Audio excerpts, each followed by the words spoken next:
Muy buenos días, buenas tardes, buenas noches. Le habla a su hermano en Cristo, Carlos Delgado, y continuamos con nuestro estudio sobre las parábolas de Jesús. En esta ocasión estaremos estudiando la parábola de el sembrador. Esta parábola la encontramos en Marcos capítulo 4 versículos 1 al 9, en Lucas capítulo 8 versículos 4 al 15, y vamos a estar leyéndola en Mateo capítulo 13 versículos 1 al 9. Dice, aquel día salió Jesús de la casa y se sentó junto al mar. Y se le juntó mucha gente, y entrando él en la barca se sentó, y toda la gente estaba en la playa. Y les habló muchas cosas por parábolas, diciendo, he aquí el sembrador salió a sembrar. Y mientras sembraba, parte de la semilla cayó junto al camino, y vinieron las aves y la comieron. Parte cayó en pedregales, donde no había mucha tierra, y brotó pronto, porque no tenía profundidad de tierra. Pero salido el sol se quemó, y porque no tenía raíz, se secó. Y parte cayó entre espinos, y los espinos crecieron y la ahogaron. Pero parte cayó en buena tierra, y dio fruto, cual a 100, cual a 60, y cual a 30 por uno. El que tiene para oídos para oír, que oiga. Los tres evangelistas comienzan el relato de una forma muy familiar. Jesús estaba en una casa en donde había pasado la noche descansando, y en la mañana salió a la playa, quizás a caminar, a meditar, a despejarse la vista viendo el paisaje, pero de pronto se ve rodeado de gente que quería escuchar su enseñanza, y le obligan a subirse a una barca y alejarse un poco de la orilla para que la pueda usar como cátedra. ¿Con qué motivo le seguían estas multitudes? Algunos quizás le seguían por curiosidad, otros buscaban panes y peces, y en lugar de trabajar querían que Jesús los alimentara. Mientras que algunos otros tenían motivos políticos y revolucionarios, y esperaban que Jesús encabezara un movimiento en contra de los romanos, mientras que otros sí eran sinceros. La parábola de nuestro estudio nos presenta cuatro clases de terreno en las que cae la semilla que avienta el sembrador. Aunque a esta parábola se le conoce comúnmente como la parábola del sembrador, hay que notar que el énfasis no está sobre el sembrador, sino más bien sobre las varias clases de terreno que reciben la semilla. Podríamos criticar a este sembrador, que es el símbolo de un predicador, que en lugar de tomar un campo y ararlo y con la tierra ya preparada para la siembra, parece que más bien solamente va por el camino desperdigando la semilla a diestra y siniestra, sin tener cuidado de dónde siembra. Pero para el efecto que Jesús quería dar a la parábola, nos limitaremos a decir que más que un sembrador de semillas literales, de tal y como luego Jesús aclara a sus discípulos, se refiere a un predicador que se mueve rápidamente, quizá huyendo de la persecución, o porque se está trasladando de un lugar a otro, y aprovecha el tiempo para sembrar la verdad. Este sembrador puede ser bueno o malo, elocuente o aburrido, pero de todas maneras los resultados dependerán en gran manera de los oyentes mismos. Debemos recordar que el mismo Jesús no logró convertir a todos los que le escuchaban. Jesús nos da las definiciones de las partes que componen la parábola. En Marcos capítulo 4 y en Lucas capítulo 8, en Marcos 4, 14 y Lucas 8, 11, dice, la semilla es la palabra de Dios. Las cuatro clases de terreno son las cuatro clases de oyentes que existen. No debemos olvidar que uno de los requisitos y el primero que necesitamos para llegar a ser salvos es la responsabilidad de oír la palabra, porque por el oír viene la fe, dice Romanos capítulo 10 versículo 17. Jesús enseñó a sus discípulos que la semilla, la palabra, no puede germinar y producir fruto en todos los corazones humanos. Sin lugar a dudas, Jesús les está presentando un espejo a las multitudes que están presentes ahí y que lo han estado en toda la existencia de la humanidad. Lo pone delante de sus ojos para que puedan ver qué clase de oyentes era cada uno. La historia que les cuenta es acerca de ellos mismos y de cómo reaccionan al oír la palabra de Dios. Los primeros en la parábola en escuchar la palabra tienen un corazón pavimentado, es decir, endurecido por todas las calamidades, los sucesos y actividades negativas de la vida. Se han visto tan frecuentemente afectados e influenciados por asuntos de la vida diaria, quizá como el empleo, la familia, los planes, los funerales, los crímenes y docenas de otras cosas que su corazón ahora es desatento, es insensible, está preocupado, indiferente de los asuntos espirituales. Su intelecto está lleno de prejuicios, la conciencia la tienen cauterizada y tienen una voluntad perversa. No puede poner atención a la palabra de Cristo y por ello Satanás arrebata la palabra con miles de distracciones. Presenta el error como tan bueno o mejor que la verdad. Presenta ante la atención del hombre toda clase de intereses terrenales, no necesariamente malos en sí, pero simplemente que demandan la atención, y esta clase de corazón no recibe la palabra de Dios. Satanás sabe el poder de la palabra de Dios y no quiere que nadie permita que entre en el corazón. No quiere que la gente oiga, y si oye no quiere que crea, y si cree no quiere que obedezca, por lo que siempre les anima a posponer la obediencia. ¿Qué ocurre con la semilla que cae sobre esta tierra? Recordemos que está junto al camino, por donde circula la gente que se aparta de los caballos y de los carros para no ser atropellados. Así es que la semilla fue hollada y las aves del cielo se la comieron, dice Lucas capítulo 8 versículo 5. Por lo tanto, no hace impresión sobre la mente del oyente.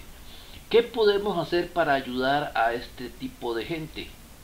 Pues seguirles hablando del Evangelio, ya que la palabra es muy poderosa, como dice Hebreos capítulo 4 versículo 12 y Jeremías capítulo 23 versículo 29.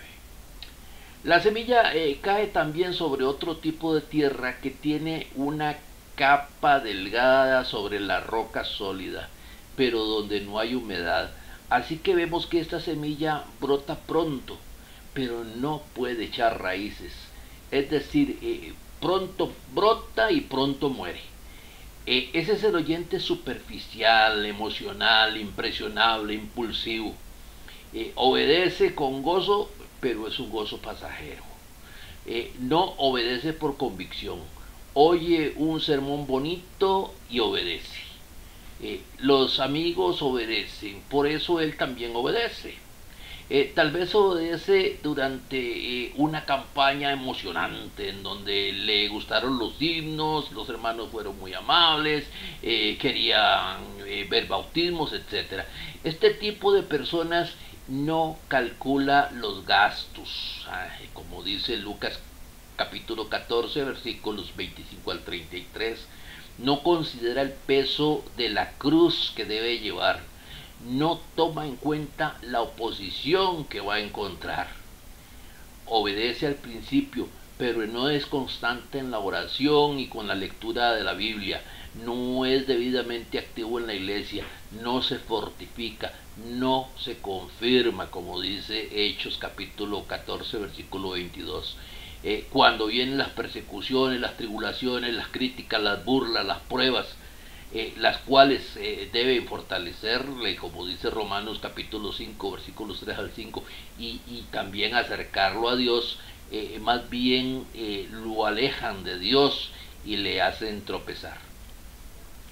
El tercer grupo al que se refiere el Señor es el que está entre espinos que le absorben toda la humedad y fertilidad para sí y excluyen de la planta la luz y el aire.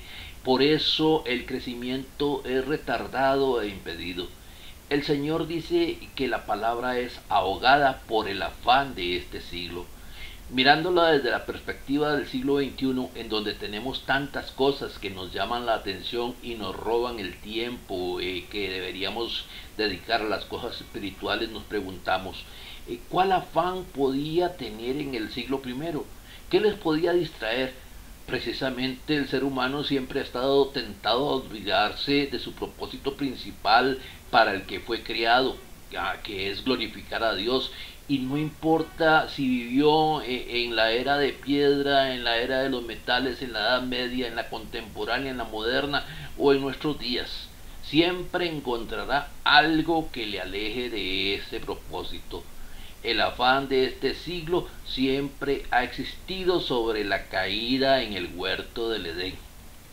Según Mateo capítulo 6 versículos 24 a 34, el afán no es necesario porque nuestro Padre sabe lo que necesitamos.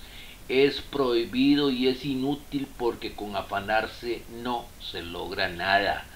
Lucas capítulo 10 versículo 41, Filipenses capítulo 4 versículo 6, primera de Pedro capítulo 5 versículo 7 enseñan que la ansiedad es un indicativo de falta de fe en Dios.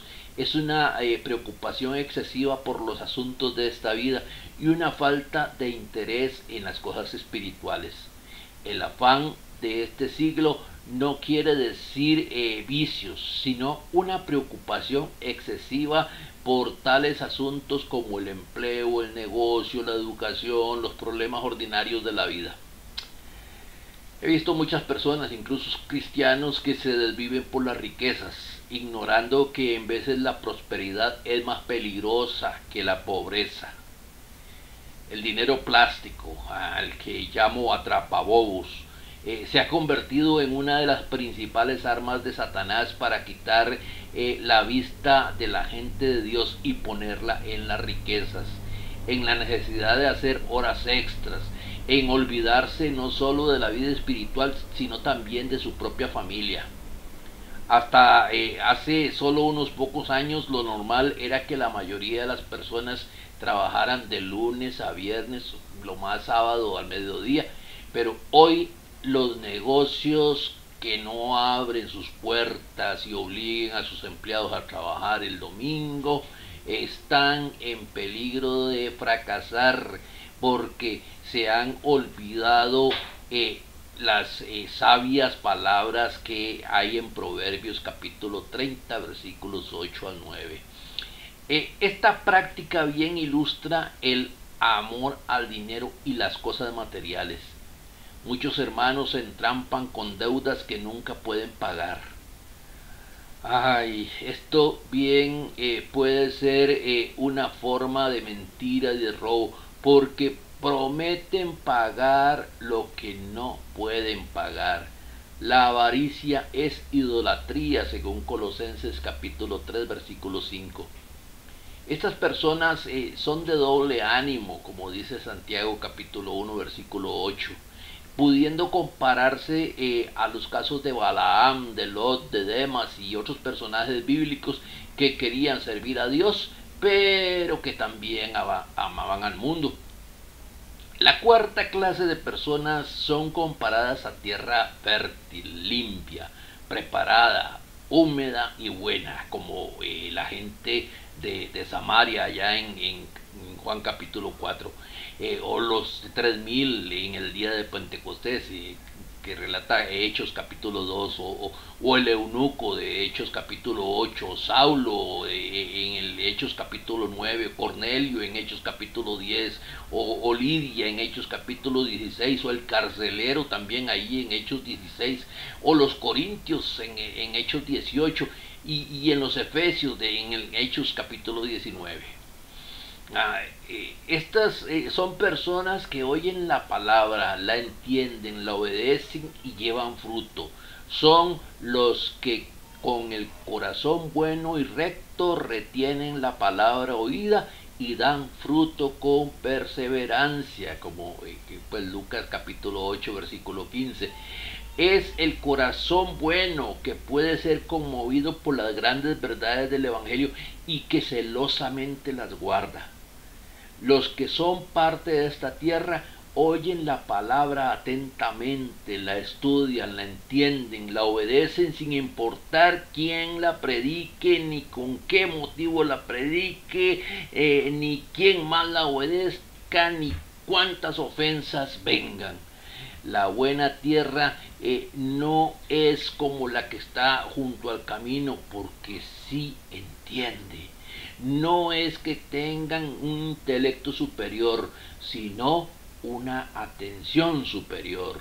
No es como la capa delgada de tierra sobre una piedra, porque en él la semilla sí echa raíces y no es vencida por las pruebas de la vida. No es como la que tenía espinos, porque evita el afán y el engaño de las cosas materiales. Es la única que lleva fruto, y dice el pasaje, a 100 por 1, otras a 60 y otras a 30. Aunque muchos quieren culpar al sembrador por el poco fruto que se lleva en la obra, Jesús culpa a los oyentes. La lección es que cada quien debe examinar cuidadosamente su corazón. Mi amado amigo, mi amado hermano, ¿cómo tenemos nuestro corazón? ¿Está con buena tierra o hay espinos o hay piedras o simplemente tenemos un corazón pavimentado? Eso solamente usted y Dios lo pueden saber. Si su corazón está dispuesto para servirle al Señor, ábrase, entréguele su vida a Cristo Jesús. Recuerde que todos los domingos a las 9 de la mañana le estamos esperando en la Iglesia de Cristo en Heredia. Estamos ubicados diagonal al Liceo Manuel Benavides, ahí cerquita del hospital, y sería un placer tenerle con nosotros este próximo domingo y abrazarle y compartir la palabra de Dios con usted. Que Dios nos bendiga y nos proteja y nos guíe siempre.